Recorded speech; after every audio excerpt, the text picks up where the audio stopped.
What should someone think about if they're struggling financially right now, or they feel like they've been struggling for many years, and it feels like they're just surviving week after week, month after month. They're not sure how to get to that kind of sense of freedom for at least a 6-month runway or beyond. What should they start thinking about? You know, what you've just described, I believe the majority of people are living that way. Yeah. The majority. Now that's rather sad, but I think it's true.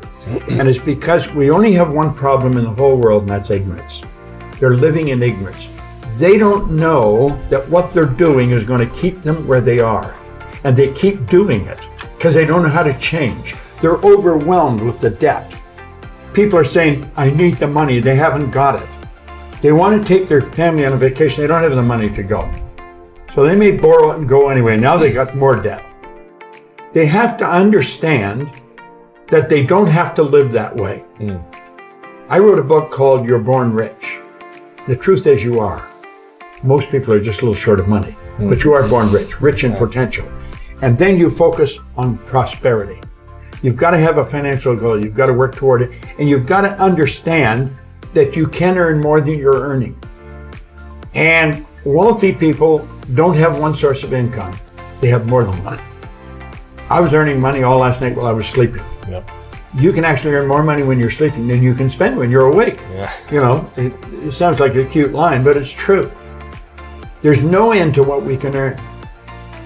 If you are not getting information from someone who is already wealthy, then you're probably getting information from the wrong people. Most people ask their brother-in-law, or the guy next door, or the girl they know, how do I earn more? Hell, if they knew, they'd be earning it. They don't know. And most people talk to people that don't know. Carlyle put it very well. He said he did not believe in the collective wisdom of individual ignorance. And that's where most people are getting it, from people that don't know any more than themselves. I was on the fire department in a suburb of Toronto, and there was a man near there who became a friend of mine, Ray Stanford. He gave me a copy of Think and Grow Rich, and he said, Bob, if you do exactly what I tell you and read this book every day, you can have anything you want. Well, I mean, I was unhappy, I was sick, I was broke, and you know, and even you want, I thought it was nonsense. But he said something else. He said, listen, my way's working, yours isn't. He was happy, healthy, and wealthy. The guy always had money on him. And big, healthy guy. And he said, you're unhappy, sick, and broke. So he said, I must know something you don't know. Why the hell don't you do what I tell you? And so I started to do what he suggested. And he said, what do you really want? Well, all I wanted was some money. I was earning $4,000 a year at the time, and I owed $6,000. If I had paid everything I earned for 18 months, I would have just broken even. Wow. It was an impossible situation. And he said, listen, write what you want on a card. Now, I got a gold card in my pocket. I've carried one ever since. He said, write what you want on the card. You can have anything you want. So he said, what do you really want? And I said, I want some money. So I wrote that I wanted to have $25,000. And now, if I had got together all the people I know, or knew at that time, and put all their money together, we wouldn't have come up with $25,000. Probably wouldn't have come up with $1,000. I mean, it was an enormous amount of money. It was nuts. So I wrote that in the card. He said, you got to read it every day. And he keeps saying, did you read it? Did you read it? You know, so he got me reading it. And reading the book or reading the card? No, read the gold card. Just a gold card. Read the gold card. I'm so happy and grateful now that I have $25,000. And I learned something very important from it. All I thought about prior to that was debt, because people are always phoning me, when are you going to pay me? If you think about debt, you're going to be in debt forever. Yeah. You become what you think about. Well, this gold card got me thinking about earning money. I never thought of earning money before. I thought about debt all the time. And it got me thinking of earning money. So I started to hear people talking about earning money. And because I heard them talking about it, it got me thinking about it. And some guy said, there's good money cleaning floors. I said, I'm not proud of cleaning floors. I was prepared to do anything. I wanted to earn this money. I wanted to earn money. So I started cleaning one office. And by the end of the year, I was earning $14,500 a month. What? I was on the fire department. The chief was only earning $11,500 a year. Wow. I was earning $14,500. This was in a year from the start. Well, I started to clean one office, Canada Starch. I'd wash the floor twice a month, $15 a time. I got $30. Then I got another one, Kirby's Construction. I got $65 a month. Well, do you know, in less than 5 years, I was cleaning an office in Toronto, Montreal, Boston, Cleveland, Atlanta, London, England. I mean, think going like a rocket. How should people be developing their imagination on a daily basis in a positive way? Well, I think they should take time to image what they want.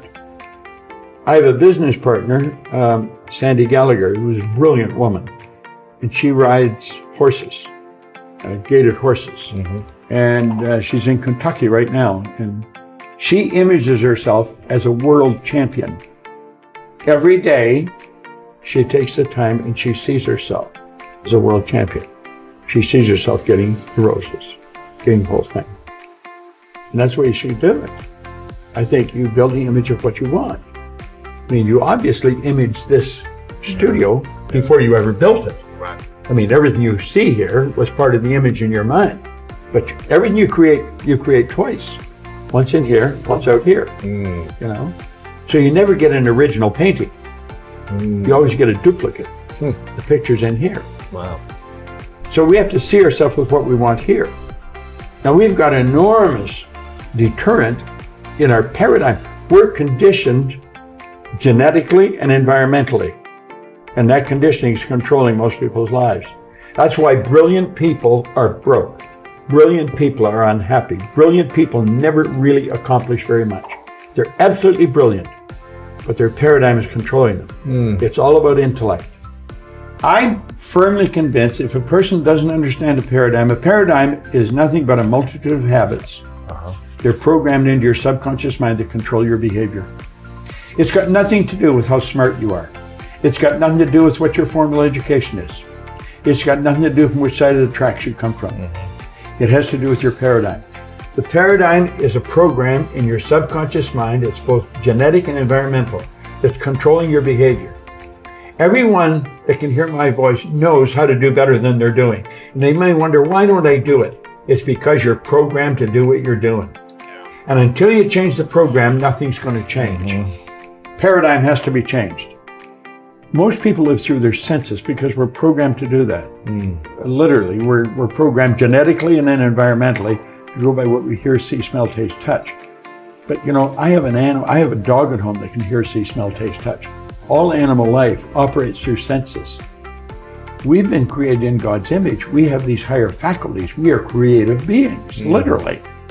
We have perception, the will, reason, imagination, memory, and intuition. They're the faculties that make us separate from everything else. Like all the other little creatures on the planet are completely at home in their environment. We're the only creature that's totally disoriented in our environment. And that's because we've been given the faculties to create our own environment. But we've never been taught how to use them. What does the power of generosity do for the other person and do for you, the giver? Givers gain. I think the giver enjoys more than the receiver. And I'm convinced that giving is one of the basic rules of success. Well, you know, Emerson said that cause and effect was the law of laws. Action and reaction are equal and opposite. So it's in harmony with the laws of the universe. And I believe this whole universe operates in a very orderly way.